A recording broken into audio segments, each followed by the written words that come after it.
Good morning. My name is Mohammad Zaid. Today I am here to talk about USB.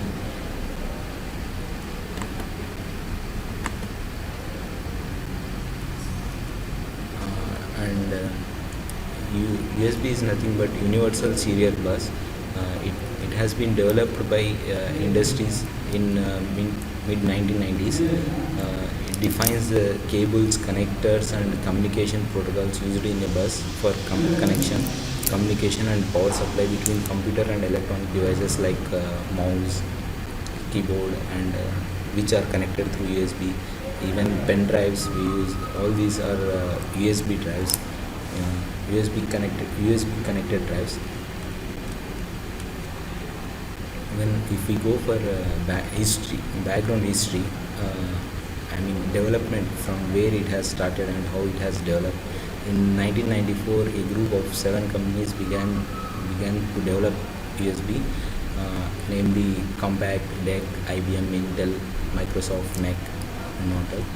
And thereon they keep on began research on USB. And in January 1996, the USB 1.0 introduced with the data transfer of 1.5 Mbps, and that is low speed, and one more with full speed is 12 Mbps.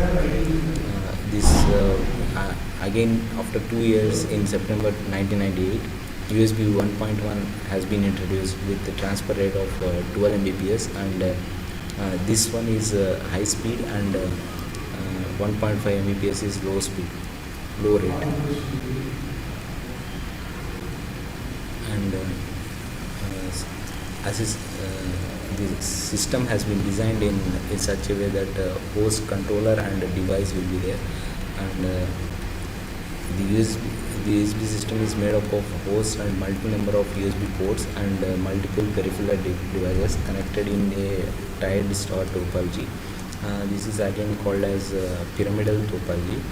To expand the number of USB ports, the USB hub can be included in the tiers, allowing branches into the tree structure with up to 5 tier levels. It should be limited to 5 meters range. It should not go beyond 5 meters. USB communication consists of host, peripheral devices, and pipes.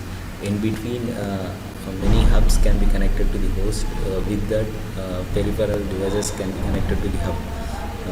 Whereas in general case, host will be connected to the peripheral device, which acts as slave, and through a connection, through a bus, data will be transferred from the host to slave.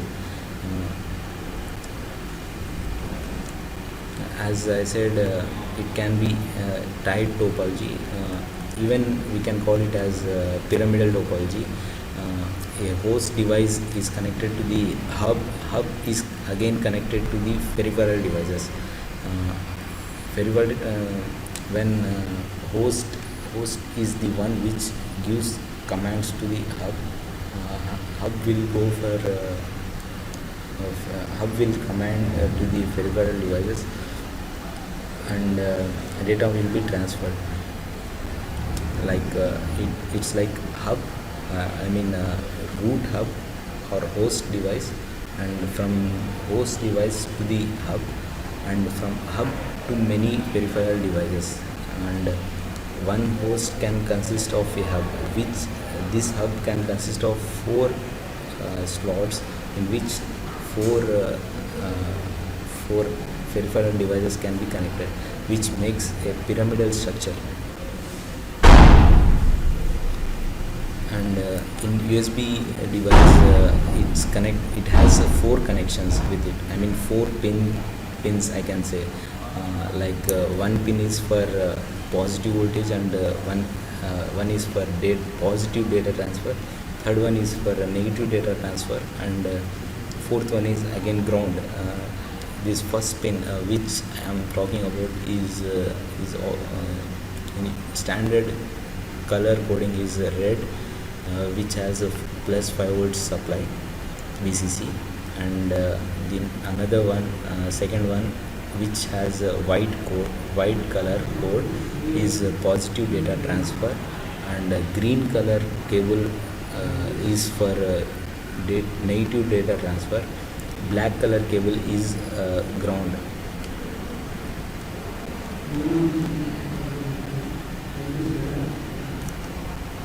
And talking about the power supply, the computer can supply up to 500 milliamps of power at 5 volts.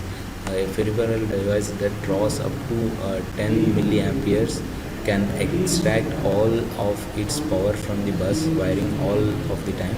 If the device needs more than a half ampere, then it must have its own power supply. That means low power devices such as mice can draw their power directly from the bus. High power devices such as printers have their own power supplies and draw minimal power from the bus for data transfer. Hubs can have their own power supplies to provide power to devices connected to the hub. These are the standards of power supply standards. USB 1.0 and USB 2.0 will have 500 milliamperes current and 5 volts, and the power rating will be from up to 2.5 watts.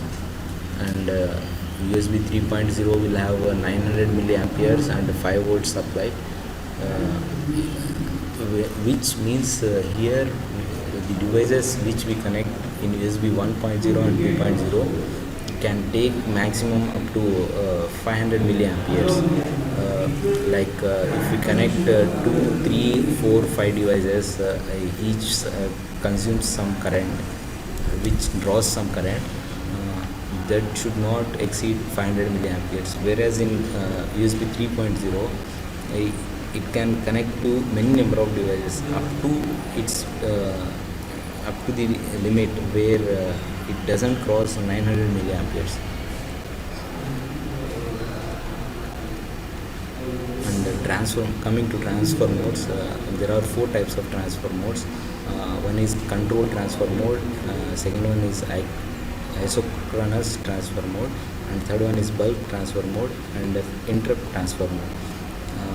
First one talks about exchange configuration and setup and command information.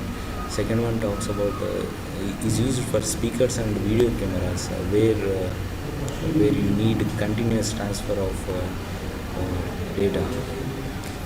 Bulk transfer, it's we need to transfer bulk amount of data to printers and scanners at a time. That one is bulk transfer mode. And the fourth one is interrupt transfer mode, where when we click on a mouse or keyboard, it should be immediately transferred to the physical layer, user interface layer, so that from physical layer to the user interface layer, so that it interrupts the commands, it interrupts the data flow.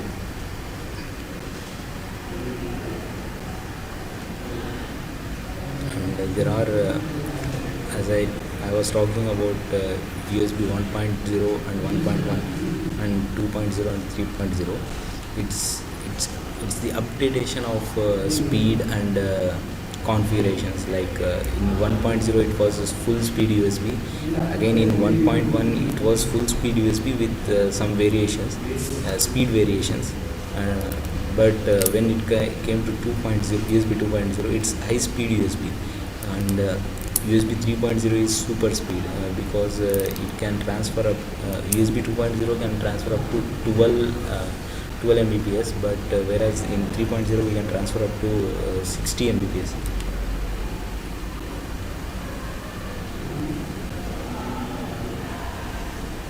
And USB 1.1 is half duplex, and 2.0 is unidirectional data flow with